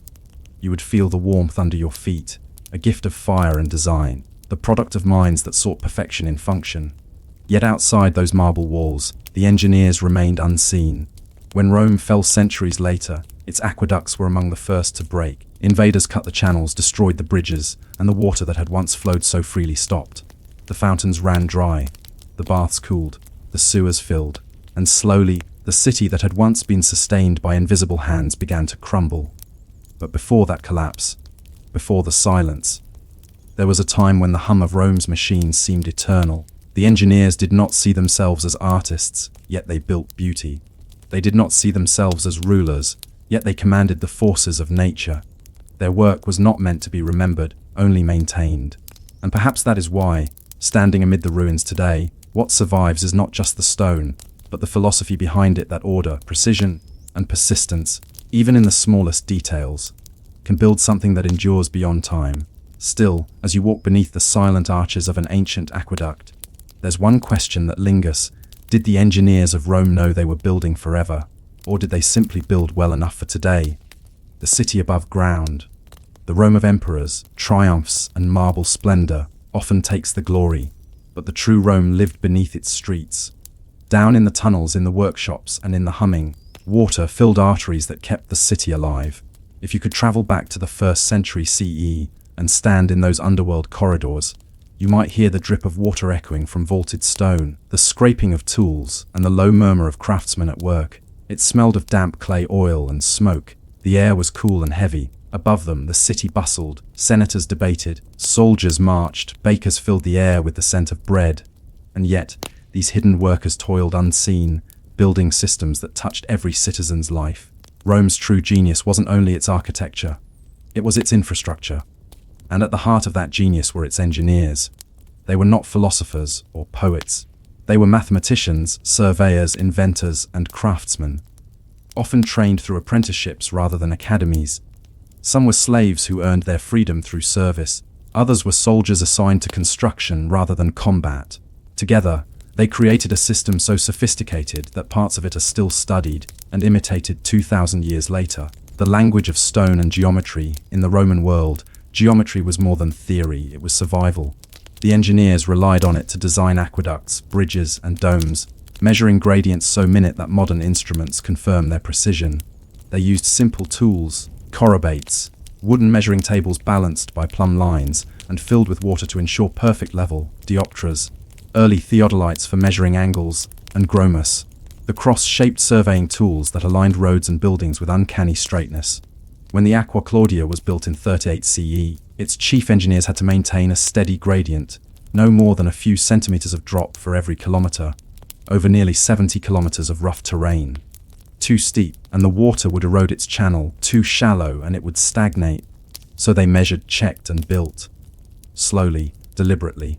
And because their measurements were so exact, the water flowed naturally, moved only by gravity. No pumps, no machines, just pure mathematical mastery and patience. The Roman obsession with precision wasn't vanity. It was necessity. The empire stretched across mountains, deserts, and rivers. To connect it, engineers had to think not just in terms of construction, but in systems, an idea centuries ahead of its time. They designed bridges that could bear the weight of legions, viaducts that carried water across valleys, tunnels that pierced solid rock, and harbors that resisted the violence of the sea. They used local materials, adapted designs to different climates, and learned from failure. One of the most remarkable examples of this adaptation was the use of pozzolana, a volcanic ash found near Naples. When mixed with lime and water, it created a form of concrete that hardened underwater. With it, the Romans built harbors like Portus and Ostia, where ships from all corners of the empire unloaded grain, oil, and marble. It was, in essence, the first true marine concrete, a technology that wouldn't be rediscovered for over 1,000 years. Modern scientists analyzing ancient Roman concrete have found it not only durable but self-healing. When cracks formed, minerals within the mixture reactivated with moisture, sealing the fissures naturally. It is humbling to think that even with all our modern tools, some of their secrets remain only partially understood. The water above and below. By the time Emperor Augustus took power, Rome was a city of over 1 million people, the largest in the ancient world. Feeding and watering that population required a level of organization unmatched in antiquity. The aqueducts brought clean water, but it was the underground systems that made them function. Beneath the streets ran miles of lead and terracotta pipes, regulated by bronze valves. The engineers divided the flow with incredible fairness, allocating certain amounts to public fountains, baths, private homes, and gardens. Water distribution was recorded and monitored by officials like Sextus Julius Frontinus, who in 97 CE wrote De Aqueductu Urbis Romi, the most detailed account of Roman water management ever preserved. He described not just the technical aspects, but the discipline required to maintain the system, for without vigilance, even abundance becomes scarcity. Frontinus battled water theft, as citizens secretly tapped into public channels to fill their private cisterns. Inspectors were dispatched to check for illegal pipes. Repairs were constant, leaks, blockages, collapses, and still, the water flowed. Imagine the labor behind it. Men crawling through narrow tunnels with tools and torches, clearing silt, patching walls, checking gradients. They worked in near silence, unseen and largely uncelebrated, but they were the reason Rome never thirsted. Above ground, their work transformed daily life. Every Roman, rich or poor, had access to public baths, fountains and latrines. Hygiene and sanitation became social expectations, not luxuries. The great baths, like the baths of Diocletian or Caracolla, were more than places to wash. They were centers of civic life, supplied by carefully balanced networks of pipes and furnaces. Engineers calculated water temperatures, pressure, and flow to ensure a steady rhythm, from the cold plunge of the frigidarium to the steaming mist of the coldarium. The scale of it all is staggering when you remember everything was done without engines or electricity. Only gravity, fire, and the persistence of human hands. Roads, bridges, and the logic of empire. When you look at a Roman road, the Via Appia, the Via Flaminia, the Via Ignatia, you are seeing more than a path. You are seeing strategy. The roads weren't built for convenience, but for control. They allowed legions to move swiftly, merchants to trade securely, and messages to reach the frontiers in days rather than months. The engineers were meticulous. Every road began with a trench. Layers of sand, gravel, and crushed stone created drainage and stability. Large paving slabs formed the surface, each shaped by hand. And when rivers or ravines blocked their way, the engineers built bridges, arches of stone so precisely balanced that many still stand today. Consider the Bridge of Alcantara in Spain. Completed in 106C, it spans the Tagus River with 6 massive arches. At its inscription reads, Pontum perpetuum mansurum in saecula mundi, a bridge destined to last for all time. And it has. It withstood floods, wars, and centuries of neglect. It survived not because it was lucky, but because it was built by men who understood weight, balance, and endurance, who cared more about permanence than praise. Roman roads followed the same principle. They rarely meandered. They cut through the landscape in unwavering lines. Hills were carved, valleys filled. The empire itself seemed to conform to the will of its engineers. Even today, travelers across Europe and the Middle East unknowingly walk, drive, or live upon those same routes. The invisible skeleton of an empire long gone. The machines of motion to build such feats required not only manpower but machines, cranes, pulleys, levers, treadwheels. Roman engineers perfected the polyspastus, a multi-pulley crane that could lift enormous stones with only a handful of workers. Powered by human treadmills, it allowed the construction of temples, bridges, and aqueducts at a pace unimaginable without it. They also invented water-lifting devices. The Archimedean screw, the bucket chain, and the Noria wheel, used to raise water from lower basins to higher levels. Mills powered by water wheels ground grain for entire cities, their gears and shafts carved with careful precision. In essence, Rome had already built the first industrial infrastructure of the ancient world, and yet the engineers remained mostly nameless. Their knowledge was treated as craft, not philosophy. The Greeks had written of theory, the Romans built it. They were practical, not poetic. Even Vitruvius, the one engineer whose name endures, lamented this invisibility. In his 10 books on architecture, written around 25 BCE, he warned that engineers would never receive glory equal to artists or generals. The results of our work are hidden in use, not in show. He was right. When you drink clean water, you do not praise the pipe. The silent legacy as the centuries passed, the engineers of Rome became victims of their own success. Their systems worked so well for so long that people forgot the knowledge behind them. When the empire began to crumble, invaders and local rulers inherited cities full of functioning marvels they no longer understood. The aqueducts broke, the roads decayed, and the baths fell silent. Medieval chroniclers walked among the ruins and could only marvel, not replicate. It would take 1,000 years before Europe rediscovered the principles those Roman craftsmen had lived by. Yet some of their works never stopped working. The Aqua Virgo, built in 19 BCE, still feeds Rome's Trevi fountain today. Portions of the Cloaca Maxima still drain rainwater from the city's streets. The roads, though patched, repaved, and renamed, still define the geography of Europe. In the end, perhaps the engineers achieved a kind of immortality after all, not through fame, but through function. Their work outlasted their names, their cities, even their civilization. The poet Ovid once wrote, "Tempus edax rerum, time devours all things." But he was wrong. Some things, built with precision and patience, endure even time itself. And yet, there is one last mystery. Were the engineers of Rome aware of what they were preserving?